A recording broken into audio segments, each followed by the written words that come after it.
За сайн байцгаана уу? Та бүхний өдрийн амгалан гэлтгий. Өнөөдөр Лук номын 23-ын 34-шлээд уншиж гэж утсан юм аа. Тэгэхээр Иесус аваа тэднийг уучлаач гэж залбирсан дараа учир нь тэд юу хийж байгаа мэдэхгүй гэж хэлсэн. Тэгэхээр юу хийж байсан бэ гэдгийг харъя. Тэд шодоо түүний хувцсыг хуваавчээ. За энэ бол ишүүлгэн дээр байдаг үг шодоод түүний хувцсыг хувааж авчаа.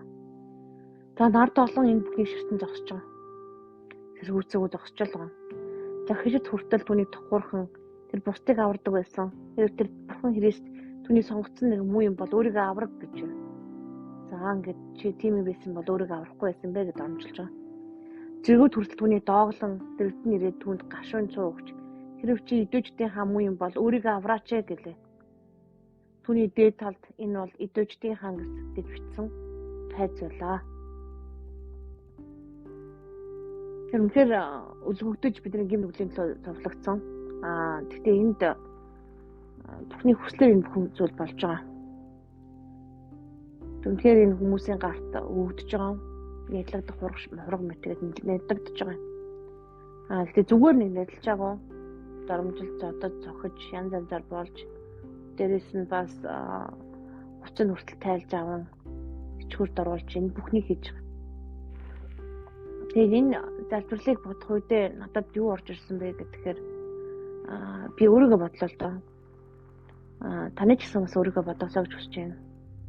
Хин нэг шүүж байсан юм шүү. Тэгээд шүүж байсан бол яг үнэхээр Тэнгэрийн шүүлтийн өмнө очие. Ингээ хуруугаар шүүгч байгаа.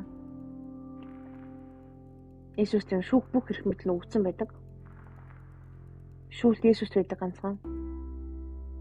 Шүүгч нь байгаа. Тэгэхээр яг эзний өмнө ирээ бүгдээрээ Иесус Христээ таны өмнө бид нар ирж байна гэд.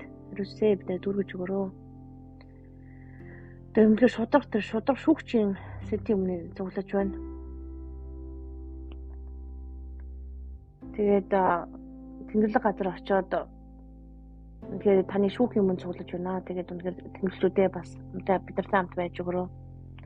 Тэгээд би хэн нэгний тийм үнэхээр эзний хүслийн дагуу биш хин нэгний эзэн хүний эсрэг эсвэл одоо пастор ахлагч аав ээжийнхаа ч юм уу ах トゥ хамаацаад нөхөр ихнэртэй тэгээд хүүхдүүдийнхээ эсрэг ч юм хэлсэн хүмүүс бас байж болно.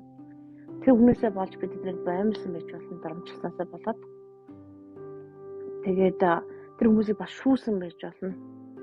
Тэр хүн хин нэгний эсрэг хийгдсэн янз бүрийн шүүлтүүд байвал тэр шүүлтүүдийг тэр шүүхтэр татаж гаргаж ирээч эзэм.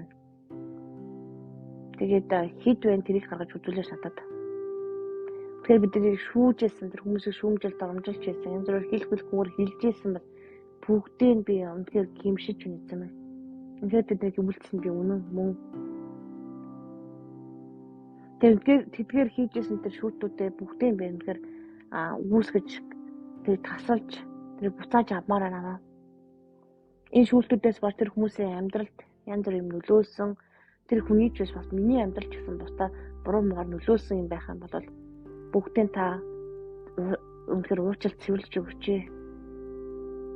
Тэгээд тэр хүний бас чөлөөлж гин тэр хүний буруу тахснаасаа шүүхтээсээ өөрийнхөө тэр буруу тахлаасаа чөлөөлж гин эзэм нь янз бүрийн шүүхтийн тэр нөлөөлөд харилцаа холбоонд байгаа тэр бүгдийг цэвэрлэж тасалж өгөөч юм. Үнэхээр тэр хүмүүсийг бас уучлж байна. Би бас намайг бас уучлаач. Тэгээд үнэхээр тэр шүүлтээс үлдсэн тэр шүүл буруу шүүлсэн тэр буруу харсан тэр үл ойлголцоос үлдсэн тэр шүүлтүүдийг бүгдийг зөвлөж өгч эзэм.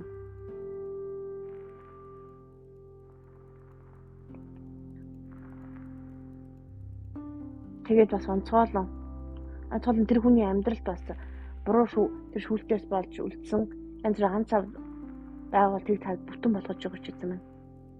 Түүний амьдралд бас нөлөөлсөн тэр бүх зүйлийг тас эргэж өгөөч. Гэр бүл, эхнэр хүүхэд, гэр бүл, санхүү, ажилт бол бүгдэнд нь сэргэж өгөөч. Тэгээ энэ бүх залбирлыг та надаар Иесусийн нэрээр хэлж байна. Тэгэхээр миний нөхрийн чихийг нэг хүүхэд жоохон бахт татгсан самсруулсалаад тэрнээсээ болоод миний нөхөр ч гэсэн нэг чихэн сонсдгүй байсан. Тэгээд уучлаа тэр хүнийг уучлаад идгэрсэн баа.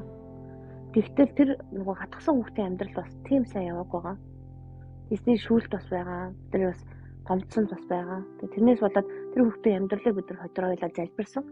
Эзэмээ тэр хүүхдийг бүрэн уучлж байна, хүн хатгсан тэгсэн ч гэсэн тэр бүх юмас нь та цэвэрлэж өгөөч. Нөхөр ихнэр гэр бүл юу гэдгийг тэр хүний хувьд бол гэр бүл нь нэлээд болохоо байсан, ихнэргүй хүүхдгөө архитанд орсон, амьдрал ахуйн болохгүй нэлээд хэцүү байсан.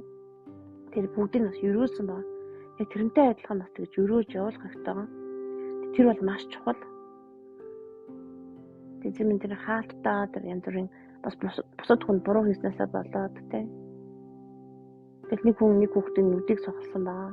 Тэгэл тэрнээс болоод бүх асуудал болсон бас мэдээж шүүх цагтаа гэдэл болсон. Нөгөө сохорсон хүнд нь ч хэцүү, сохолсон хүүхдэд нь ч хэцүү зүгээр саналгуу тоглож байгаа тэр бүхэн болсон байж. Тэгэхээр бид нар хийгдсэн янз бүрийн буруу янз бүрийн үйлдэлүүдээс болоод самсрахгүй хийгдсэн үйлдэлүүдээс болоод үлдсэн энэ бүх харилцаа холбооны шүүх цагтаагийн тэ үйл уучлалын бүх юм бай та бүгдийг цэвэрлэж өгөөч гэж залбирнаа гэсэн үг.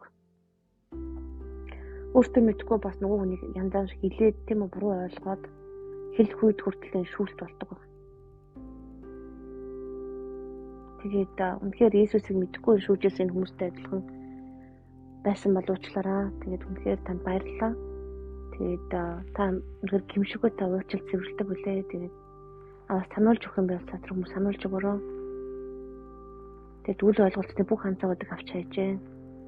Харилцаа холбооноос бас тасар надаар Иесусээр тэнэртэр. Эцмэн та бидэртэй хамт байж өгөрөө. Та амлсандаа хүрдэг бурхан билээ. Харинсээ энэ тугаан сонсогч бүхнийг дүргэж өгөрөө. Иесус Христос нэрээр залбирanгуйлаа. Амен.